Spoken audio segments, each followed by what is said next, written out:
Assalamualaikum warahmatullahi wabarakatuh. Selamat datang di kelas Ekonomi Ketenagakerjaan dan Kemiskinan. Pada pertemuan yang pertama ini akan diampu oleh saya sendiri, Bu Indri, selaku dosen kelas A. Baik teman-teman semua, saya akan menjelaskan terkait ruang lingkup apa saja yang akan kita pelajari pada pertemuan pertama. Tentang tema yang kita angkat pada pertemuan pertama adalah bonus demografi sebagai ancaman atau peluang untuk Indonesia. Teman-teman semua pasti sudah tidak asing lagi mendengar kalimat dari bonus demografi, yang artinya perekonomian dapat digerakkan dengan angka bonus demografi tersebut. Nah, pada hari ini kita akan membahas terkait 3 ruang lingkup. Yang pertama adalah dependensi rasio, diagram, dan produktivitas manusia. Lalu adanya keadaan bonus demografi di negara lainnya, contohnya saja di Jepang dan juga di Rusia. Dan yang terakhir adalah ketenagakerjaan dan permasalahan kemiskinan serta pengangguran.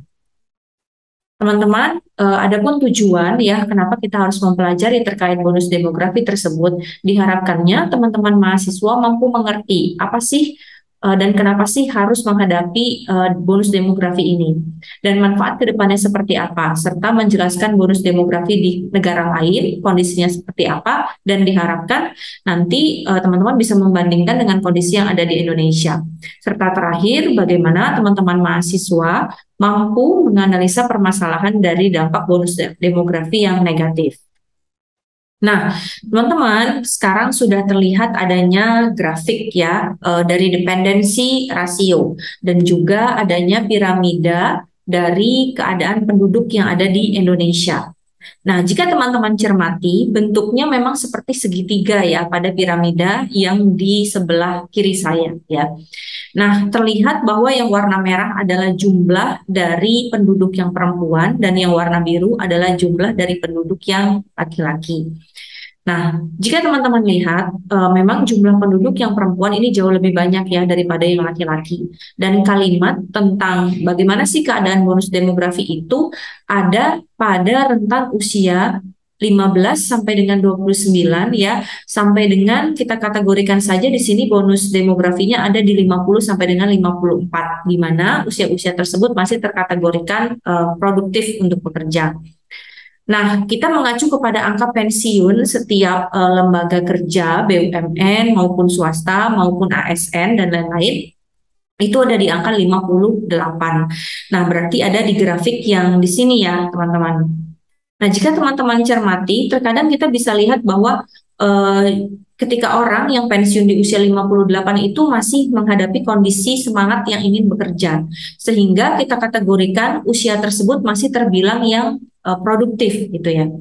Nah, kenyataannya di sini diramalkan bahwa pada 2030 angka dependensi rasio bisa mencapai titik terendah 46,9%.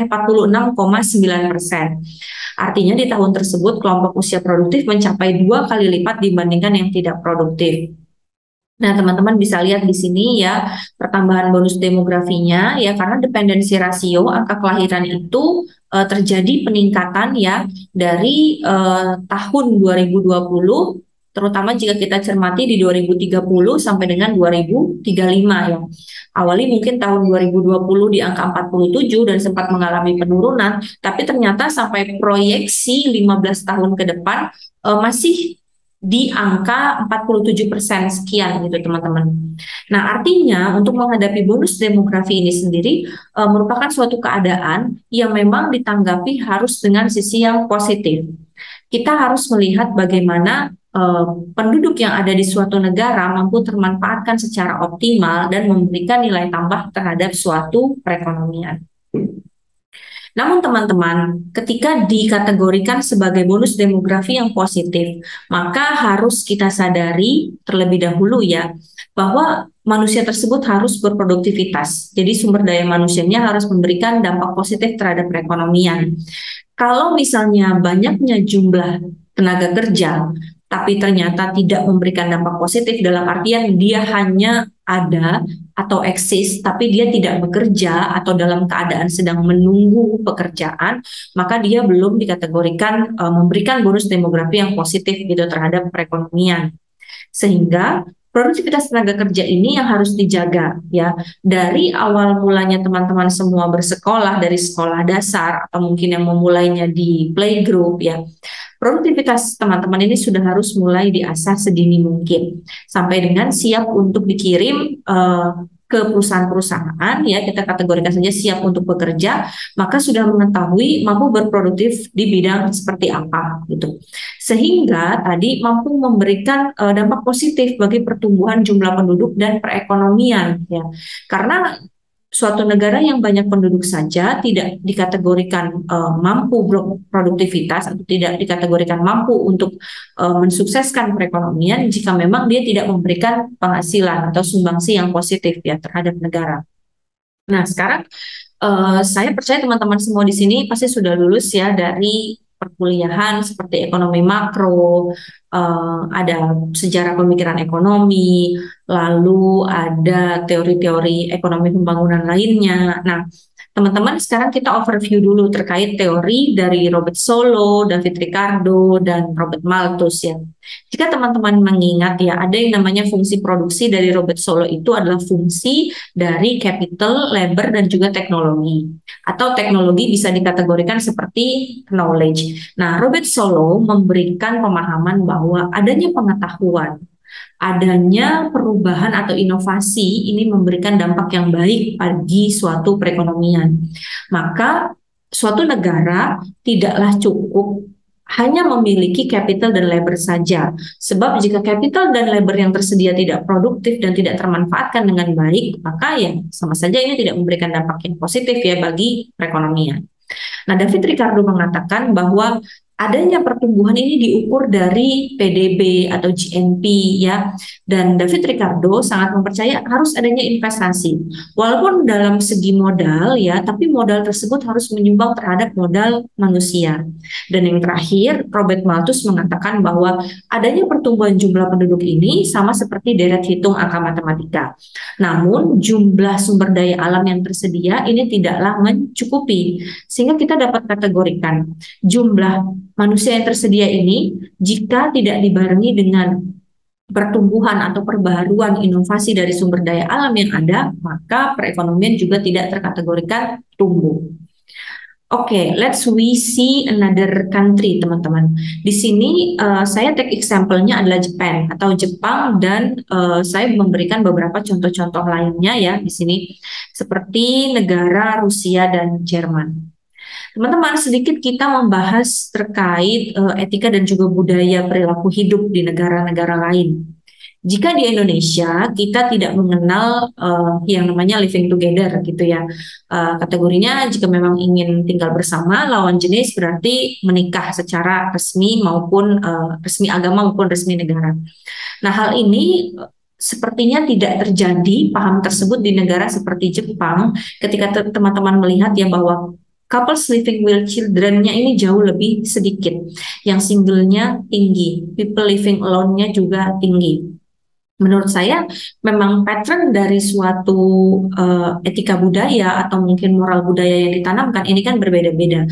Sehingga menyebabkan shifting population patterns-nya sangat terlihat bahwa yang single dan people living alone ini jauh lebih tinggi dibandingkan dengan yang people atau couple living with children.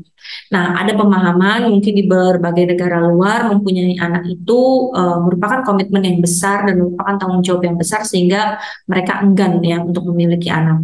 Dan belum lagi Jepang berpikir bahwa tingginya biaya hidup ya jika menambah satu anggota baru ini juga akan mempengaruhi yang namanya pengeluaran dalam rumah tangga dan wanita pun menjadi kesulitan untuk berkarir.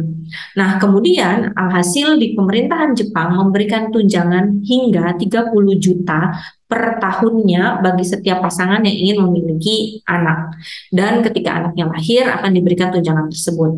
Begitu juga terjadi di negara Rusia dan juga Jerman.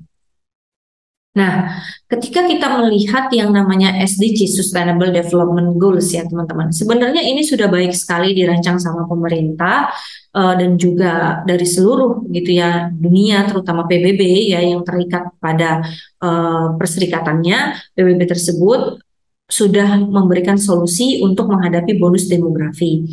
Nah, di sini keadaan bonus demografi itu harus dibarengi dengan no poverty, zero hunger, good health, sampai dengan partnership for the goals.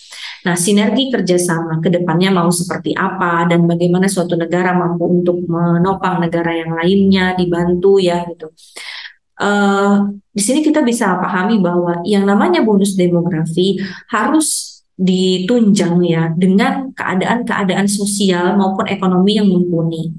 Jika memang bonus demografi tadi yang dikategorikan hanya sekedar kalimat bonus jumlah penduduk yang usia produktif jauh lebih banyak daripada usia non produktif, tapi angka poverty-nya tinggi atau mungkin quality of the education-nya decrease, maka tidak mampu untuk menghadapi bonus demografi untuk menyumbang kepada keadaan positif di perekonomian.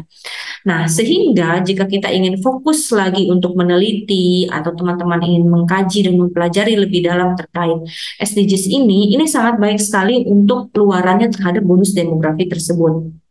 Permasalahan-permasalahan perekonomian mampu untuk difikirkan ya bagaimana adanya orang-orang yang bertambah ya di suatu negara ini mampu untuk mengurangi. Jadi bukan semakin bertambahnya penduduk itu semakin menekan keadaan permasalahan gitu ya pada sosial tersebut. Nah, jika teman-teman lihat lagi, sebenarnya peluang di Indonesia untuk menangkap bonus demografi ini besar atau kecil ya gitu. Sebenarnya besar ya teman-teman. Lihat di sini kita beralih dulu kepada skenario pertumbuhan ekonomi yang di 2016 sampai dengan 2024. Apa aja sih sebenarnya potensi-potensi bisnis atau ekonomi yang bisa ditunjang di negara Indonesia gitu. Adanya bisnis global, lalu adanya barang-barang impor, investasi, maupun di sektor industri dan juga pertanian karena merupakan sektor yang diunggulkan yang dalam perekonomian. Nah, sekarang banyak juga masyarakat-masyarakat yang beralih ingin pindah ke kota. Maka jika kita tangkap dengan fenomena bonus demografi, mestinya ya negara juga mampu untuk melihat bahwa orang-orang yang tersedia ini mampu untuk diinvestasikan sebagai investasi sumber daya ke depannya. Tidak lagi hanya sekedar menjadi tenaga kerja atau mungkin jumlah penduduk saja untuk memperpadat suatu wilayah. Namun juga harus dipikirkan untuk kedepannya investasi sumber daya yang seperti apa yang siap gitu. Contohnya saja mungkin peningkatan soft skill, ya hard skill, dan dari segi pendidikan mampu untuk hadir ya mengentaskan dari angka pengangguran tersebut. Nah, terkait megatrend, bagaimana sih keadaan-keadaan pertumbuhan untuk kedepannya sampai dengan 2045? Di sini ada yang namanya urbanisasi global. Ini pasti akan terjadi ketika adanya satu kota yang tadi baru tumbuh ya di sini. Maka masyarakat yang di desa akan berangan-angan pindah ke kota dengan harapan jumlah penghasilannya jauh lebih tinggi gitu. Dan kemudian adanya perdagangan internasional yang semakin masif dan suatu negara mampu untuk mengumpulkan produk-produknya. Sampai dengan nanti kemajuan-kemajuan teknologi yang bisa ditransfer ilmu-ilmu tersebut terhadap masing-masing penduduk yang ada gitu ya di suatu negara. Nah, tapi memang PR terbesar yang harus kita pahami dan kita sadari bahwa contohnya saja di Jakarta, angka penganggurannya masih terbilang tinggi ya. Misalnya saja saya tarik dari sebelum COVID 2019 ya, bahwa angka di pengangguran misalnya di di usia 20 sampai dengan 24 tahun di mana mungkin ini harusnya para fresh graduate dari S1 maupun SMA ini sudah mampu terserap dengan baik, ternyata jawabannya tidak ya teman-teman. Nah, inilah yang menyebabkan alhasil bonus demografinya tidak terkategorikan positif. Nah, kalau seperti ini, maka harusnya peningkatan-peningkatan pembelajaran yang sifatnya non formal ini harus diperbanyak agar perusahaan-perusahaan juga mampu untuk mempercayai atau mungkin dibukakannya pelatihan skill-skill wirausaha yang dapat menambah jumlah lapangan pekerjaan. Sebab jika tidak dilakukan penambahan skill maupun pelebaran jenis usaha, maka ya tadi usia produktifnya melimpah tapi SDM-nya menjadi tidak kompeten. Dan alhasil population-nya hanya semakin tinggi dan itu menjadi penyumbang pengangguran yang terbesar. Nah, saya sebagai dosen memberikan tips pada teman-teman semua, asahlah 3 hal ini di dalam diri teman-teman semua terkait skill, training, dan juga develop. Bagaimana teman-teman sudah mulai mengetahui saya ini memiliki skill atau mungkin kecakapan dalam bidang apa ya gitu. Kalau memang terus mau linier di bidangnya ekonomi, mau jadi seorang analis, mau jadi seorang peneliti, ya monggo diasah dan mencari kegiatan-kegiatan yang dapat mendukung. Nah, kalau butuh training, harus mengikuti training-training. Banyak kok sekarang yang free gitu ya. Kalaupun harus merogoh kocek, berarti teman-teman harus pintar-pintar menabung gitu ya untuk mendapatkan pelatihan training tersebut. Dan terakhir, jika skill dan trainingnya sudah selalu diikuti, itu harus selalu di-develop. Jadi terus-terusan untuk mengasah diri ya untuk pelatihan skill dan training tersebut. Hal ini untuk memudahkan teman-teman bahwa kemampuan di dirinya itu terus terasah dan tidak terlupakan gitu. Dan kemudian teman-teman bisa mengetahui sebenarnya industri ini lagi butuh seperti lulusan yang macam apa gitu dan mampu untuk menganalisa keadaan perekonomian di masa yang akan datang. Baik teman-teman, untuk referensi lebih jelasnya teman-teman bisa membaca di masing-masing referensi berikut dan akan saya bagikan juga untuk penelitian-penelitian internal yang mampu teman-teman gunakan ya sebagai kajian lah untuk tenaga kerja. Oke teman-teman, sekian dulu untuk penjelasan dari materi yang pertama ya terkait bonus demografi, ketenaga kerjaan, dan sampai dengan permasalahan pengangguran. Nah, untuk mahasiswa kelas saya, jangan lupa untuk membuka LMS, untuk mendownload PPT yang tadi barusan saya jelaskan, karena akan ada kuis kecil-kecilan ya untuk teman-teman yang akan kita bahas di kelas. Jadi semangat untuk belajar dan semangat untuk diskusi. Sekian untuk presentasi hari ini, semoga teman-teman mampu untuk menyerap ya materi-materi pembelajaran yang tadi sudah kita sampaikan, sudah kita jelaskan juga bahwa bonus demografi ini harus ditangkap secara positif dan dapat memberikan sumbangsi yang baik untuk perekonomian asalkan setiap sumber dayanya ini mampu untuk mengasah kemampuannya dan negara mampu untuk menyiapkan wadah ya untuk pengembangan bonus demografi tersebut. Sekian untuk video kali ini, saya akhiri. Wassalamualaikum warahmatullahi wabarakatuh. Sampai jumpa di video selanjutnya.